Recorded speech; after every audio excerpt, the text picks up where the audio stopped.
దఫాలుగా 5 కోట్ల రూపాయలు తీసుకున్నాను సార్.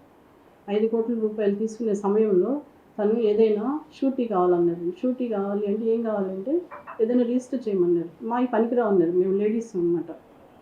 నేను సింగిల్ పేరెంట్ని.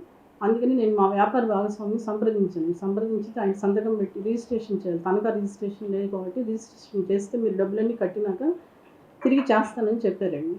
కానీ నేను డబ్బులన్నీ పే చేసిన 5 కోట్లు తీసుకునే దానికి నేను 21 కోటి కట్టానండి. కానీ 5 కోట్లు తీసుకునే సమయంలో నావి 40 ప్రామిసరీ నోట్లు ఎంటీవి, 40 చెక్కులు, 40 కాన్ఫెస్ పేపర్లు, 40 నాన్ జ్యుడిషియల్ స్టాంప్ పేపర్లు, నాయి 4 స్థిరాస్తి పేపర్లు తీసుకుని ఉన్నాడండి. ఈ రిజిస్ట్రేషన్ కూడా ఈ హర్షవర్ధన్ అనే వ్యక్తి వాళ్ళ తండ్రి పేరు మీద, వెన్నిగళ్ళ హరినాథ్ పేరు మీద రిజిస్టర్ చేయించాడండి 2021 జూలై 27న.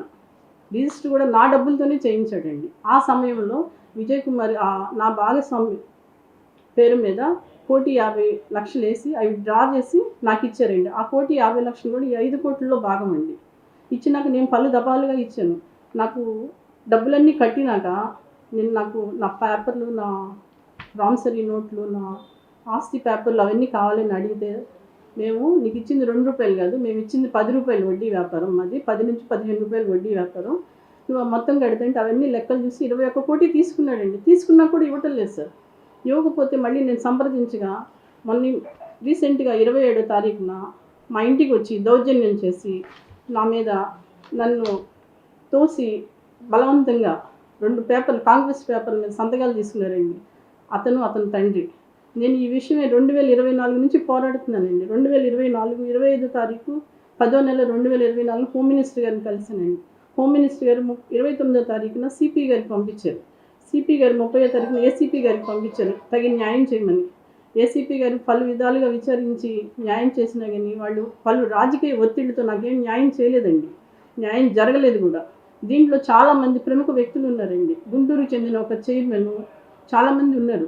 ఆటోనగర్కి చెందిన ఒక మనిషి, ఎన్ని నేను చెప్తానండి తర్వాత. కానీ నాకు న్యాయం జరగట్లేదు సార్. నేను పేపర్లు ఇమ్మని ఇవ్వట్లేదు. ఇప్పుడు ప్రజెంట్గా నేను ఎఫ్ఐఆర్ 27వ తారీఖు కట్టినాక వాళ్ళు మ్యూటేషన్కి మార్చుకుని కొత్తగా చనుగుండ్ల సుధారాణి, చనుగుండ్ల సుబ్బారావు గోపి అనే వాళ్ళ పేరు మీదకి 2వ తారీఖున ట్రాన్స్ఫర్ చేశారండి నాకు చేయకుండా.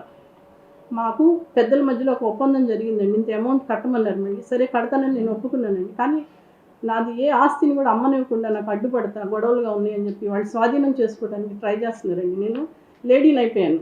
అందుకని చెప్పేసి నన్ను ట్రై చేసి వాళ్ళు మ్యూటేషన్ చేసుకున్నారండి. నేను మ్యూటేషన్ జరుగుతుందని పోలీస్ అధికారులు వేడుకున్నాను. కానీ ఎవరు ఏమీ చేయలేదండి. నాకు చేయరని కూడా నాకు తేలిపోయింది.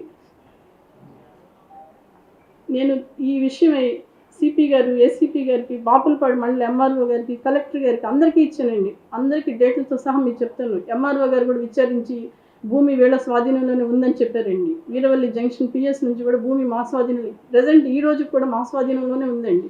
కొత్తగా రీసెంట్గా 2వ తారీఖు రిజిస్టర్ చేసిన వాళ్ళు వచ్చి మా ఎంప్లాయీస్ని అక్కడ ఉండే వాళ్ళని దౌర్జన్యం చేసి తాళాలు పగలగొట్టి విజయవాడకు చెందిన ఏసీపీ పై అధికారి ఒక ఆయన నానా దుర్భాషలు ఆడతా మిమ్మల్ని నాన్ బెయిలబుల్ కేసులో లోపలేసి ఇరగదీసాను.